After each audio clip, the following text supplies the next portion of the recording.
You know, Assam is this state of just incredible diversity. So how do you even begin to unlock its story?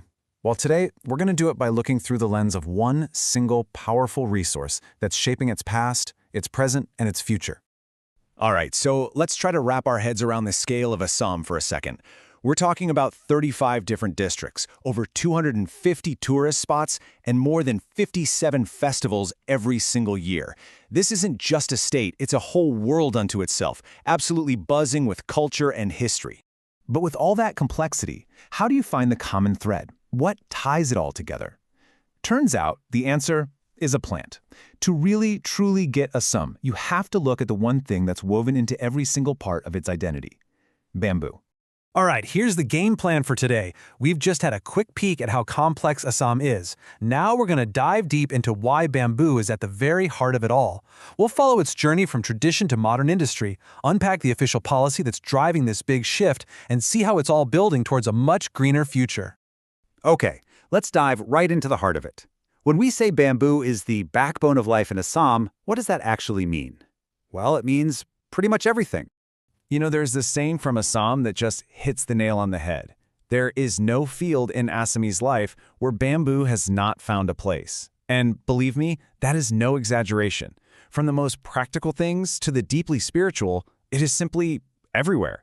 And wow, this slide really shows you just how deep those roots go. It's used for the absolute essentials, like building houses and fences. It's what farming tools are made of. It's a huge part of the cultural identity. I mean, you've got the iconic Japi hat. It's even at the center of huge festivals like Mag Bihu, where they build these massive ceremonial structures out of bamboo. And of course, it's literally the sound of the culture, used to make instruments like flutes and the gogona. Okay, so you've got this resource that's steeped in tradition, right? But what happens when that tradition smacks right into modern opportunity? Well, it gets a brand new name, GreenGold. And Assam is now getting very strategic about tapping into its massive economic potential. And why is this such a game changer? Just look at this number, over 60%. That's more than half of all of India's entire bamboo stock, right there in the Northeast, and Assam is a huge part of that. So this isn't just some local resource. We're talking about a massive national asset, all concentrated in one place, just waiting to be unlocked. You know, this slide right here, it basically tells the entire story in one go. It's this incredible tale of transformation. The very same plant that for centuries has been used to make things like Japi hats and Bihu instruments is now being looked at as the raw material for engineered boards, bioenergy, ethanol fuel, even activated carbon. It's just an amazing shift. Now, a transformation this massive doesn't just happen. You need a plan, a real strategy, and that's where the official blueprint for this new future comes in, the Assam Bamboo and Cane Policy. And look, this isn't just some vague idea.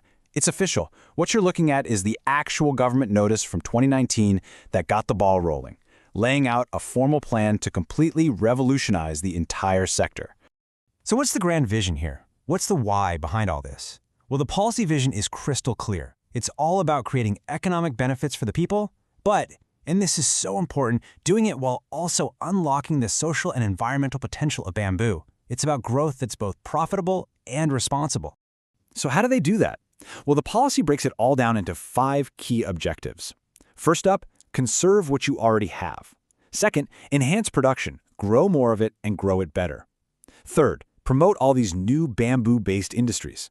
Fourth, and this is a big one, create jobs and improve people's livelihoods. And finally, develop some really smart marketing to sell all the new products. Okay, but goals on paper are one thing. How do you actually make it happen on the ground? Well, a policy is just words without action. And the action here? It comes down to something very real: concrete financial incentives. And this is where the rubber really meets the road. The policy offers direct financial help for anyone who wants to set up a bamboo nursery. And what's so smart about this is how it's structured.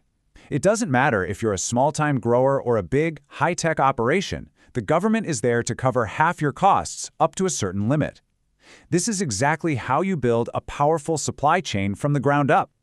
All right, so let's zoom out. What does all of this add up to? Because this isn't just about one industry, right? It's about shaping the entire future of the state and doing it in a much more sustainable way. Yeah, the whole strategy really rests on three core pillars. You've got economic growth, which is fueled by all these new industries. Then there's environmental protection, because bamboo is a fantastic substitute for wood and it helps prevent soil erosion. And finally, and this is beautiful, you have cultural preservation. The policy makes sure that as industry grows, the traditional artisans don't get left behind. Instead, their craft gets a new life. And that brings us full circle, right back to that massive number, 60%. Think about that. When you have a renewable resource on that scale, you don't just have a plant. You have an engine that's powerful enough to completely redefine a state's entire economy, its environment, and its cultural legacy for generations to come. So it all leaves you with this one big question, doesn't it? With this really unique mix of tradition, innovation, and smart policy, could Assam's approach to its green gold be more than just a local success story?